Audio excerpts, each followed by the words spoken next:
Hello दोस्तों, कैसे हो आप सब। आशा करता हूँ आप सभी बहुत ही अच्छे होंगे दोस्तों। तो चलिए आज की इस वीडियो में हम लोग एलसीएम बनाने के लिए सीखेंगे कि हम लोग लिस्ट कॉमन फैक्टर मतलब लघुत्तम समावर्तक हम लोग किस प्रकार से निकालते हैं। आज की इस वीडियो में हम लोग बात करेंगे। तो चलिए सबसे पहले हम लोग क्या करते हैं एलसीएम निकालने के लिए। तो यहाँ पे देखते हैं कि जैसे यहाँ पे देखो 12 है, 14 है और 16 है। तो हम लोग को पता करना पड़ता है कि देखो ये 12 जो है पहले सबसे पहले हम लोग 2 बार से लगा के देखते हैं, 2 बार से भाग लगाते हैं। तो देखो कौन कौन करता है। जब 2 बार से भाग लगाएंगे तो यहाँ पे 6 आएगा, 2 का पारा 6 बार करेंगे तो 12 आएगा। उसके बाद फिर दो बार पढ़ो कितना आएगा, 7 बार में ये 14 कटेगा। ठीक, उसके बाद फिर 2 का पारा पढ़ो, कितना बार पढ़ो तो 16 आएगा। 2 एकम 2, 2 दूना 4, 2 तिया 6, 2 चौ 8, 2 पंजे 10, 2 चौ 12, 2 से 14, 2 अट्ठे 16, 8 बार पढ़ना पड़ेगा। तो यहाँ पे हम लोग लिखेंगे 8। ठीक है, कुछ इस प्रकार से। उसके बाद फिर क्या करोगे, फिर देखो फिर हम लोग 2 बार से लगाएंगे। देखो 2 बार से 2 संख्या कट रहा है यहाँ पे। ठीक है, तो फिर हम लोग यहाँ पे 2 बार से भाग लगाएंगे। तो 2 बार से इसको भाग लगाएंगे तो कितना हो जाएगा, 3 हो जाएगा। फिर 2 बार से इसको भाग लगाएंगे तो लगेगा पूरा पूरा कटना चाहिए। देखो जब दो से भाग करेंगे 7 को तो पूरा पूरा कटना चाहिए। 3 बार से करेंगे तो एक हमारा शेष बच जाता है। ठीक है, तो इसलिए ये जो 2 से नहीं कटा, यहाँ पे 7 है तो 7 लिख देंगे। अब देखो ये 8 कटेगा 2 बार से तो 4 बार में कट जाएगा। ठीक, उसके बाद अब देखो कोई 2 संख्या कटना चाहिए। ठीक है, जैसे कि यदि हम 3 बार से लगाएंगे तो 2 संख्या कटना चाहिए, 2 बार से लगाएंगे तो कोई 2 संख्या कटना चाहिए। जैसे कि यहाँ पे हम लोगों ने 2 बार से लगाया तो ये 3 भी भाग लग गया और 4 भी लग गया। अब कोई यहाँ पे भाग नहीं लग रहा है। ठीक है, तो आप क्या करेंगे, एलसीएम इक्वल टू क्या आ जाएगा हमारे पास, 2 गुना 2 गुना 3 बचा 3 गुना 7 गुना 4। तो यहाँ से आपका एलसीएम कितना निकल के आ जाएगा, गुना कर लो, 2 दूना 4 तिया 12, 12 चौक 48, 48 गुना 7 कर दो, आप कितना निकलता है 48 गुना 7 करोगे तो कितना आ जाएगा, 7 चौक 28, 28 और 8 सतह 56।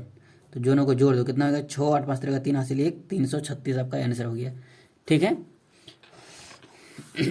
अब चलिए इस एलसीएम को हम लोग सीखते हैं, बनाने के लिए जानते हैं। सबसे पहले यहाँ पे देखो 2 बार से भाग लगाओगे तो नहीं कटेगा, ये भी नहीं कटेगा, ये भी नहीं कटेगा, सिर्फ एक संख्या कटेगा।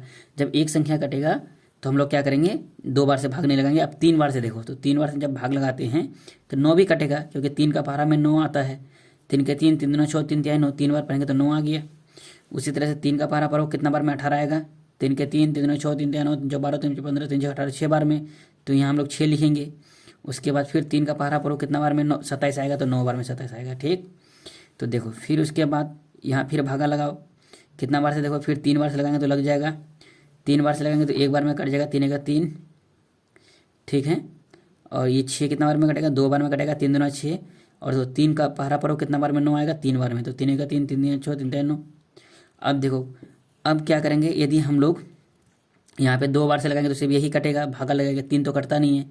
3 बार से लगाएंगे तो फिर यही कटेगा, सिर्फ 3 कटेगा, 2 तो कटेगा नहीं।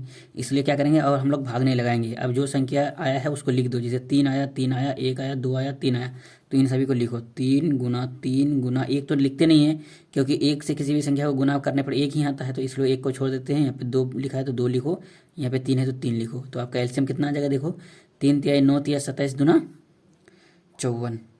आपका क्या हो गया दोस्तों, एलसीएम हो गया। ठीक है, तो हम लोग एलसीएम निकालते क्यों है मैं आपको बता देता हूँ। देखो ये जो एलसीएम निकला है हमारा लिस्ट कॉमन फैक्टर, मतलब क्या होता है कि ये जो 54 है ये आपका 9 बार से भी भाग लगाओ तो 54 कट जाएगा, 18 बार से भी भाग लगाओ तो 54 कट जाएगा, और 27 बार से भी भाग लगाओ तो ये 54 आपका कट जाएगा। ठीक है, उसी तरह से देखो 12 से जब इसको भाग करोगे 336 तो पूरा पूरा कट जाएगा। 14 से जब इसको भाग लगाओ तो पूरा पूरा कट जाएगा, और 16 से जब भाग लगाओ तो पूरा पूरा कट जाएगा। इसलिए हम लोग एलसीएम निकालते हैं, कोई भी एक हम लोग कॉमन फैक्टर निकालने के लिए। ठीक है, आशा करता हूँ कि यह वीडियो आपको बहुत ही बेहतरीन लगा होगा। यदि अच्छा लगा हो तो please like share and subscribe जरूर करना। मिलते हैं हम लोग इसी के साथ नेक्स्ट वीडियो में, तब तक के लिए जय हिंद जय भारत।